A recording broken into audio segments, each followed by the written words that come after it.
Hello everyone, very warm welcome to another YouTube video. तो आज की वीडियो में हम सीखेंगे कि कैसे कंसंट्रेशन को चेंज करने पे कंडक्टिविटी एंड मोलर कंडक्टिविटी बदलती है।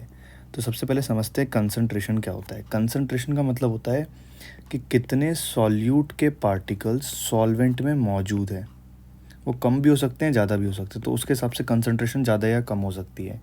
तो अगर हम कंसंट्रेशन की बात करें तो concentration is inversely proportional to dilution और directly proportional to 1 upon dilution.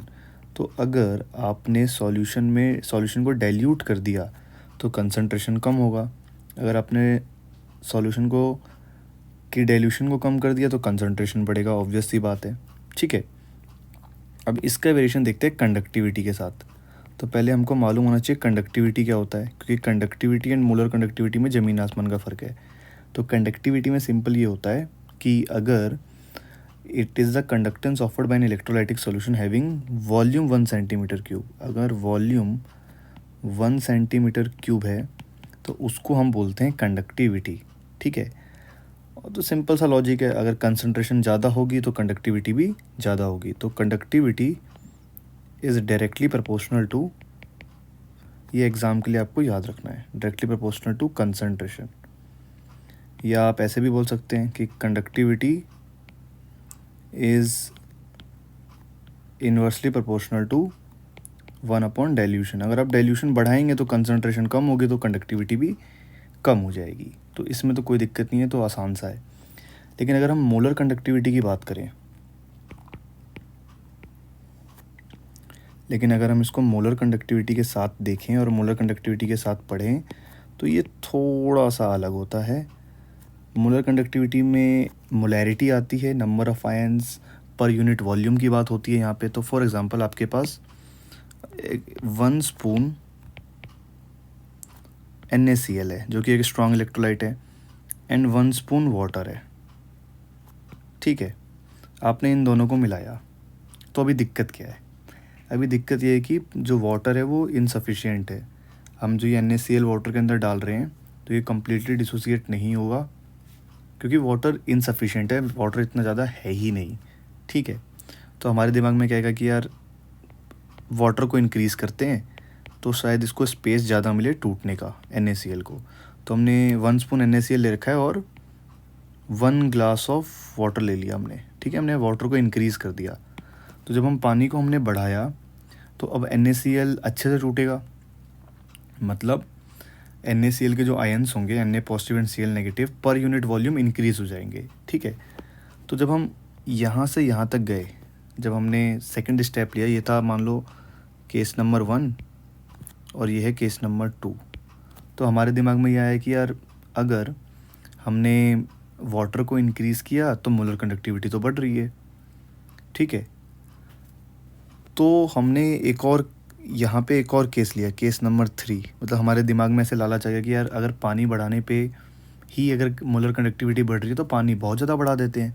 तो हमने क्या किया, 1 spoon NaCl, 1 spoon same NaCl को हमने 1 टैंक ऑफ वाटर अपनी एक टैंक में डाल दिया, जिसमें मान लो बहुत सारा पानी है, मतलब 500 लीटर या 1000 लीटर की टंकी है, उसमें आपने 1 चम्मच नमक डाल दिया, 1 चम्मच ये नमक डाल दिया। तो वो अब दिक्कत क्या है तीसरे वाले केस में? तीसरे वाले केस में दिक्कत ये है कि जो नमक है वो इनसफिशिएंट है और पानी बहुत ज़्यादा है। ठीक है, केस नंबर 2 में ही सब कुछ बढ़िया था, केस नंबर 1 में भी पानी बहुत कम था, केस नंबर 3 में पानी बहुत ज़्यादा हो गया है। तो यहाँ पर क्या सीखने को मिला? शुरुआत में तो ये हुआ कि मोलर कंडक्टिविटी जो होती है वो इंक्रीज़ करती है। Molar conductivity is directly proportional to dilution, ये याद रखना, ये बिल्कुल ऑपोजिट होता है कंडक्टिविटी का। लेकिन एक वक्त के बाद मोलर कंडक्टिविटी जो है वो डायरेक्टली प्रोपोर्शनल नहीं होगी, वो कांस्टेंट हो जाएगी। अगर मैं इसको ग्राफिकली आपको समझाऊं तो ग्राफिकली कुछ ऐसे होगा, सॉरी फॉर द डायग्राम, नहीं यहीं से बना लेते हैं इसको, सीधी से लाइन खींचते हैं एक, और मान लेते हैं यहाँ पर हम मोलर कंडक्टिविटी को प्लॉट करते हैं, इधर कंसंट्रेशन को अंडर रूट में प्लॉट करते हैं, और कंसंट्रेशन अगर इधर अंडर रूट में ही प्लॉट होता है यहाँ पे, अगर इधर कंसंट्रेशन इंक्रीज हो रहा है तो ऑपोजिट डायरेक्शन में ऑब्वियस सी बात है कि डाइल्यूशन इंक्रीज हो रहा होगा। ठीक है, तो मान लेते हैं कि अगर अभी आपके पास ये वाला पॉइंट है, तो इस पे एब्सिसा और ऑर्डिनेट ड्रॉ करते हैं। तो इस पे अभी वाटर है 250 ml वाटर। ठीक है, उस समय कुछ मोलर कंडक्टिविटी शो कर रहा है 1। थोड़ी देर बाद क्या किया आपने कि वाटर को इंक्रीज़ कर दिया, क्योंकि इधर की तरफ वाटर इंक्रीज़ हो रहा है, तो यहाँ पे वाटर आपने इंक्रीज़ कर दिया। इस वाले पॉइंट को देखो अब ज़रा, यहाँ है 500 ml ऑफ H2O। इस समय ये मोलर कंडक्टिविटी क्या ऑफर कर रहा है, लैम्डा m2। ठीक है, तो ये जो अपने पास ये क्या देखने को मिला कि हमने जब वाटर को इंक्रीज़ किया तो मोलर कंडक्टिविटी बढ़ रही है, लेकिन एक वक्त ऐसा होगा जब आप पानी को इतना ज़्यादा बढ़ा दोगे केस नंबर 3 में कि वो अब मोलर कंडक्टिविटी उसकी बढ़ेगी नहीं। उसे कहते हैं लिमिटिंग मोलर कंडक्टिविटी। लिमिटिंग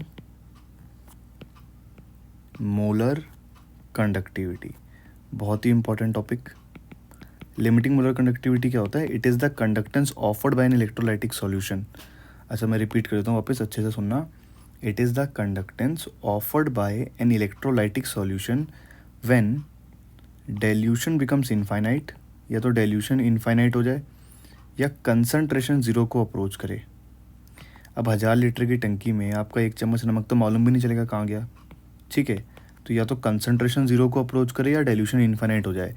तो इस पॉइंट को फिर हम कहते हैं लिमिटिंग मोलर कंडक्टिविटी। ये जो पॉइंट है इसे कहते हैं लिमिटिंग मोलर कंडक्टिविटी, और इसको दिखाते हैं ऐसे, लैम्डा नॉट m। ठीक है, तो यहाँ से जो इक्वेशन निकल के आती है वो ये निकल के आती है, जैसे स्ट्रेट लाइन की इक्वेशन होती है y is equal to mx+c।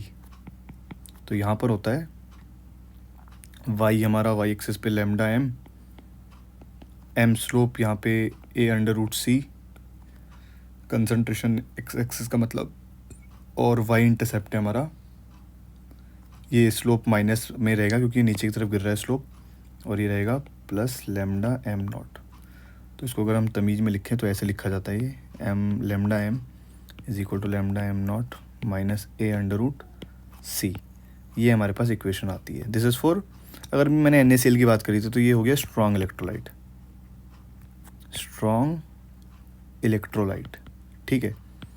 Same अगर ये लॉजिक हम वीक इलेक्ट्रोलाइट के लिए बनाए अगर, क्योंकि वीक इलेक्ट्रोलाइट में ड्रामा ज़्यादा है, यहाँ पर एक लॉ भी आता है, कॉलरश लॉ और डिग्री ऑफ डिसोसिएशन वगैरह।